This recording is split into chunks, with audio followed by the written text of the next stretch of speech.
কেমন আছো ছোট ছোট সোনামণিরা? এখন তোমাদেরকে আমি এ দিয়ে শব্দ শেখাবো। চলো আমরা দেখি এ দিয়ে কি হয়। প্রথমে আমরা এ লিখি।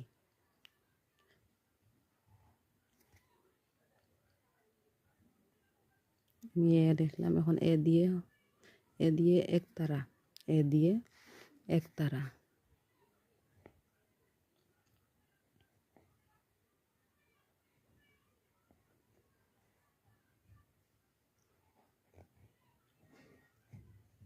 সঠিক নিয়মে লিখতে হলে আকার এভাবেই দিতে হয়। দেখো, এ দিয়ে একতারা এবং সেমভাবে একটা আবার এ লিখব, কিন্তু এর উপরে এইভাবে দিয়ে দিলে ওই হয়ে যাবে। এর উপরে এইভাবে দিলে ওই হয়ে যাবে। এখন ওইতে ঐরাবত হয়। ওইতে ঐরাবত। দেখো কিভাবে আমি লিখছি।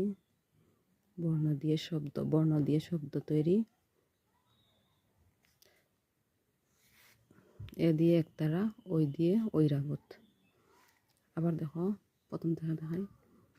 অ আ রস্বই দীর্ঘই রস্যৌ দীর্ঘৌ রি।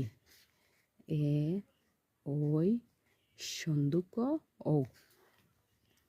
ওতে হয় অজগর, আতে আম, রস্বইতে ইলিশ, দীর্ঘইতে ঈগল, রস্যৌতে উট, দীর্ঘৌতে উষা, রিতে ঋষি, এতে একতারা, ওইতে ঐরাবত। আমার ভিডিওটা তোমাদের ভালো লাগলে অবশ্যই লাইক কমেন্ট শেয়ার করবে। আর আমি এভাবে আস্তে আস্তে তোমাদের সব কিছু শিখিয়ে যাব। যদি আমার ভিডিও প্রথম থেকে দেখো তাহলে এইভাবে আস্তে আস্তে শিখবে। আমি সবগুলোর পড়া তোমাদের শিখাবো। অবশ্যই আমার ভিডিওগুলো দেখবে এবং লাইক কমেন্ট শেয়ার করবে।